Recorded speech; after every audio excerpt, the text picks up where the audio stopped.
Hey guys, what's up? Hanging out on the roof of my house. So a topic that I wanted to share with you guys is, I know that oftentimes as light workers, empaths, people on the spiritual path, one of the things that I notice is that so many of us really want to stay like in high vibration. We want to kind of protect our energy. We want to only focus on the positive because we've been taught that whatever you focus on, you expand, right? You draw into your experience more. However, I would want to challenge some of these teachings that we have also picked up within the spiritual community, and start to also recognize that our true spiritual assignment is to come back to wholeness. And in order for us to come back to wholeness, it means that we need to be able to integrate the dark within the light.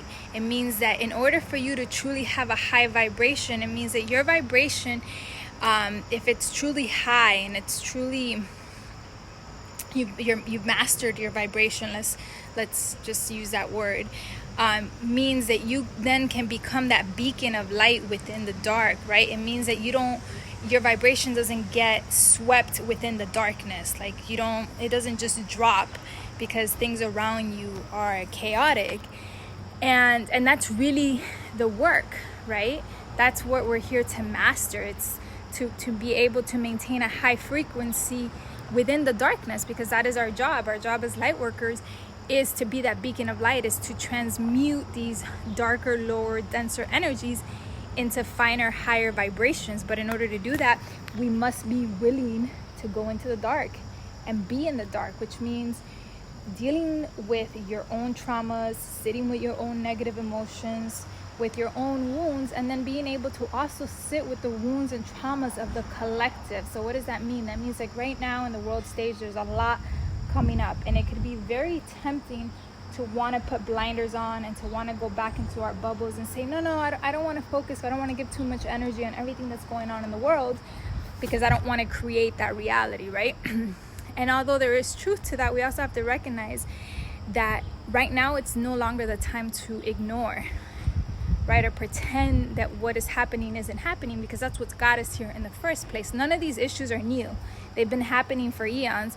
It's just that now humanity is on a brink of evolution, and so we are being forced to finally deal with this, and all of these truths are coming to the forefront, and it's going to make, and it's making so many of us uncomfortable. There's so many emotions coming up for so many people all around the world, and it's something that no one is exempt from it. Everybody in the world is going through shit right now. We are all collectively feeling the pain of everything that's happening. And so I just urge you, as a light worker, as an empath, as someone in the spiritual path, to not push away the negative by thinking that it's bad, because it's actually part of our spiritual assignment. We have to be able to sit with these dark aspects of ourselves and of humanity in order to transmute this energy, right? So think of what is happening right now in your personal life and in the world stage as our training ground. We are literally in warriors camp, training our vibration to be able to hold a high frequency despite what's going on around us. It's almost like becoming the eye in the storm. You know what they say, that the eye of a storm is the calmest place to be, and then everything around it is like, that's where shit's getting fucked up. Well, you want to be that center, that calm, but in order to do that, you have to feel, you have to process, you have to get to a neutral point where you can sit with these heavier emotions, go through the grieving process of it. So like if you're hearing about child trafficking and it brings up all of these emotions in you, and part of you just wants to shut down, no, allow yourself to go there, get mad, cry it out, grieve it out, feel the hopelessness. Now don't stay in it, don't become it, but allow it to go through your body, to express itself in the way that it needs to be expressed. And then you can reconnect with your highest self, with the divine, and transmute the energy by visualizing the best possible timeline, by transmuting it through prayer, through visualization, through knowing, trusting, and believing that everything that's happening right now in the world stage and in our personal life has a grander purpose, right?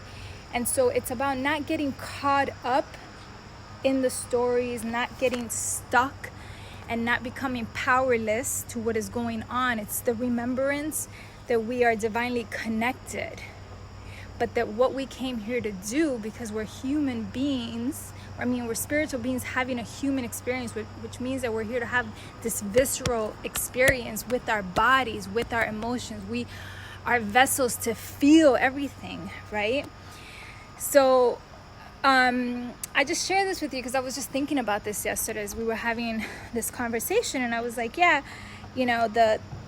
sometimes in the spiritual community there's this bias to want to always stay in the light, and we don't realize that oftentimes that's spiritual bypassing, because we're staying in the light but we're never fully integrating, and then your vibration is only high because it's artificially, it's like you protect it. It's like basically like a monk who goes to a cave to meditate, and of course the environment is set up for you to succeed, but the real test is being able to maintain a high vibration within environments and energies that are not the same as yours, that are at lower frequencies, and not allowing that to bombard you or to change who you are. It doesn't mean you're not going to feel things, but you're going to know how to pretty much handle and transmute those energies.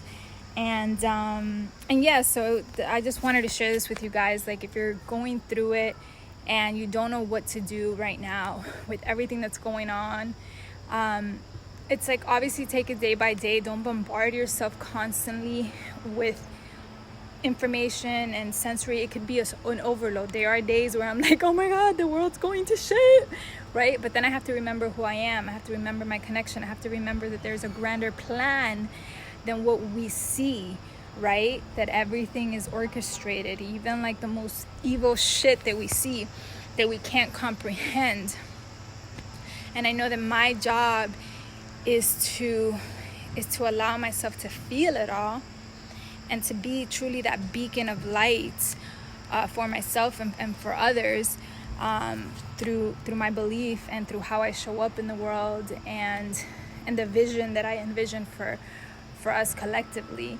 And so I encourage you to know and remember your power, and to not allow everything that's going on to get you down, or to put you in a place of avoidance, or feeling like you can't handle everything that's going on, or you don't know how to help.